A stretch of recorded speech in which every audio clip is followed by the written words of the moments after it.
الله أكبر الله أكبر الله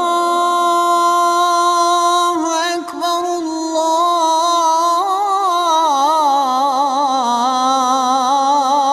الله أكبر.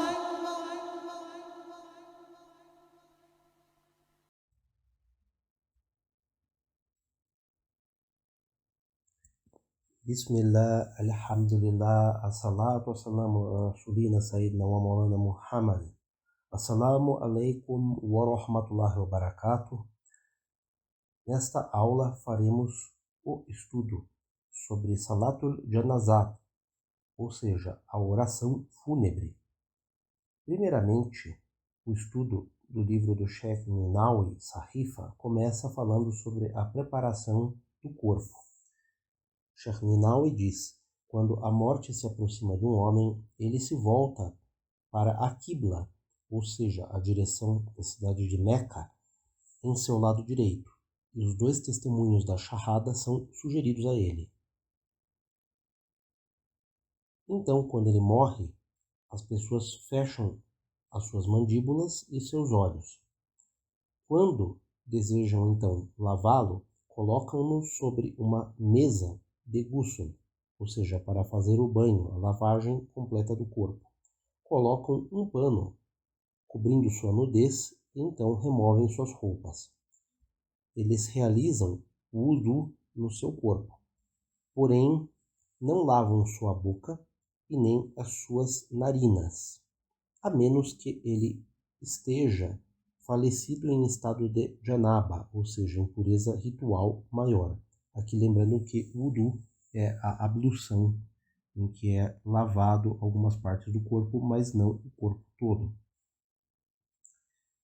Então, após ser feito o wudu, sem lavar a boca nem as narinas, eles jogam água sobre o corpo dele.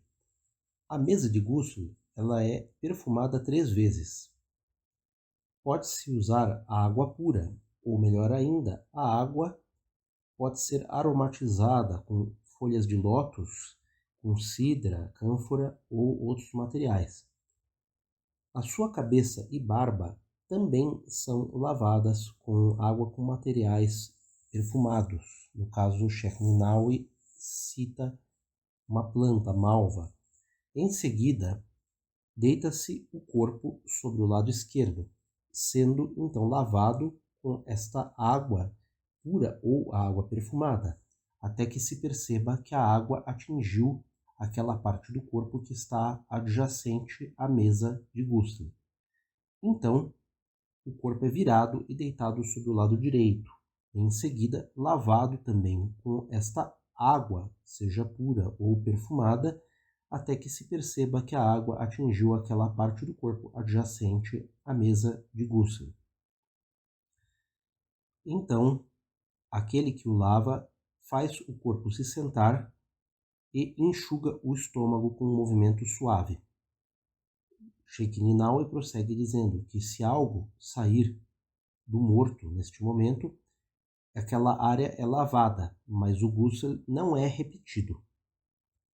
Então, finalmente, o corpo é enxugado com um pano e é vestido.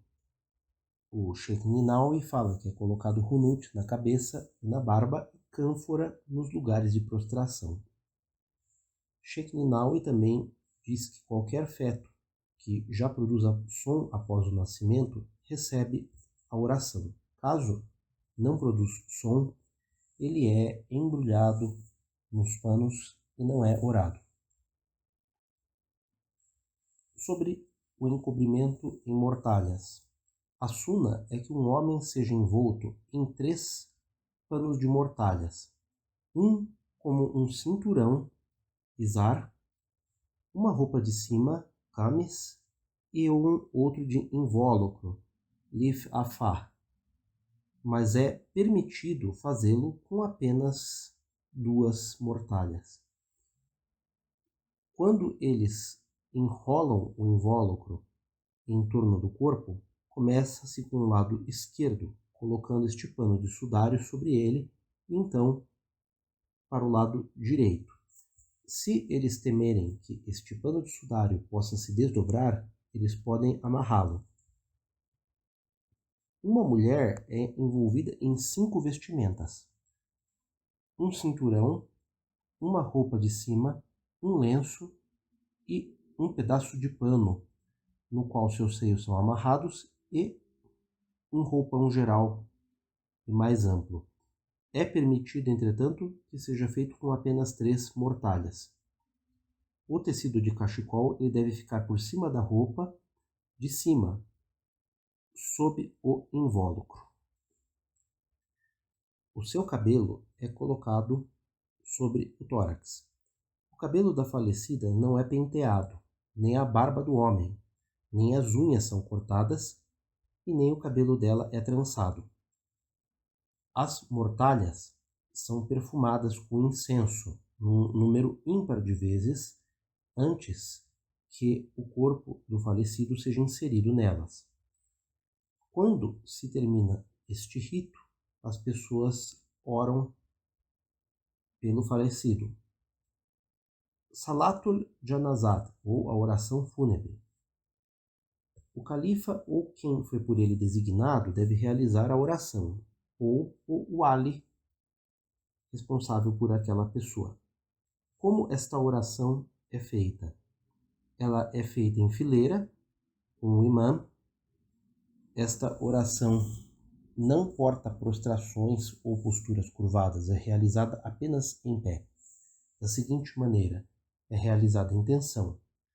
Então, se faz um takbir, erguendo as mãos na altura das orelhas. Coloca-se as mãos sobre o abdômen, como na oração normal, e se faz uma súplica exaltando Allah subhanahu wa ta'ala. Por exemplo, Subhanaka Allahumma wa bihamdik wa tabarakasmuk wa tajaduk wa la ilaha ghayruk. Então, sem erguer as mãos, mantendo as mãos sobre o abdômen, se diz um segundo takbir, takbir Allahu Akbar. Então, se faz uma súplica de saudações ao profeta Muhammad, sallallahu alaihi wasallam.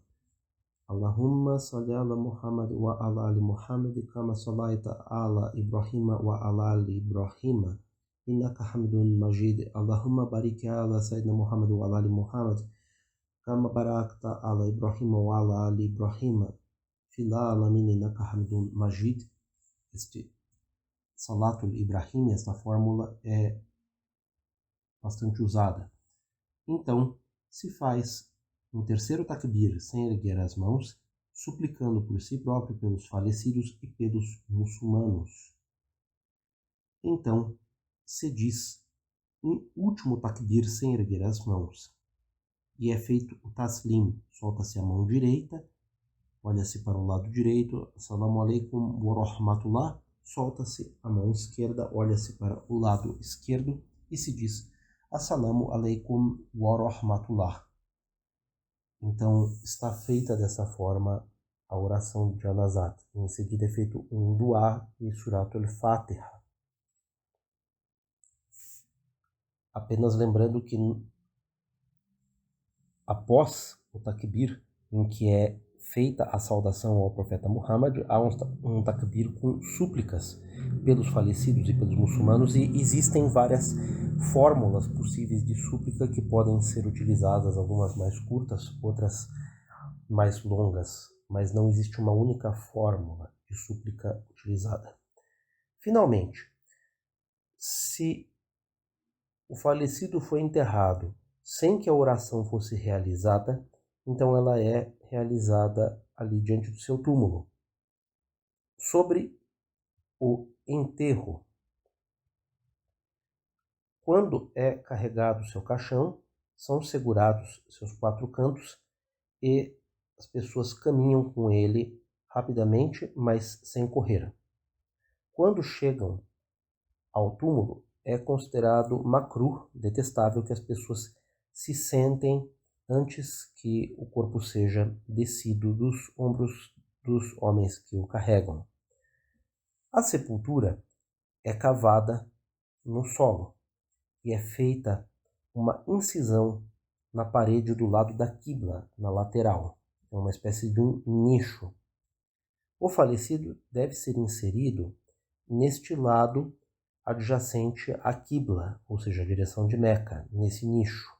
Quando ele é colocado nessa incisão, aquele que o coloca faz uma súplica, dizendo Bismillah wa al-amillati Rasulillah, e o vira em direção à quibla. Ele, então, arruma essa parede com os tijolos não cozidos de barro. Seria makruh utilizar tijolos de barro cozido ou madeira. O Sheikh Ninawi prossegue dizendo que não há nenhum problema em se utilizar palha além disso. Em seguida, o solo é enterrado sobre a cova. A sepultura deve ficar levantada sobre o solo como a corcova de um camelo e não deve ser achatada. A oração do Shahid. Um Shahid é uma pessoa que foi morta por razões religiosas, que foi morta em perseguição religiosa, ou uma pessoa que foi injustamente morta. Aquele que é morto em uma punição ou uma condenação é lavado e orado. Aqueles que são considerados rebeldes, bugat e ladrões de estrada não recebem a oração, embora ainda sejam considerados muçulmanos. Um shahid é coberto e rezado, porém o seu corpo não é lavado. O imam Abu Hanifa diz que se o shahid estava em estado de janaba, ou seja, impureza ritual maior, quando morreu, então ele deve ser lavado. O sangue dessa pessoa não é lavado do seu corpo, nem as suas roupas são removidas, mas peles de animais, meias de couro, roupas acolchoadas e objetos são removidos dele. Aquela pessoa que é um shahid, mas demorou a falecer, ela é lavada, e no caso a demora consiste em que essa pessoa ainda tenha tempo antes de morrer para comer ou beber, receber tratamento médico ou permanecer vivo durante o período completo de duração de um salat estando consciente, ou que ele seja transportado vivo pelas pessoas antes de seu falecimento. Subhana rabbika rabbil izzati amma yasifun wa salamun alal mursalin walhamdulillahi rabbil alamin. Suratul Fatiha.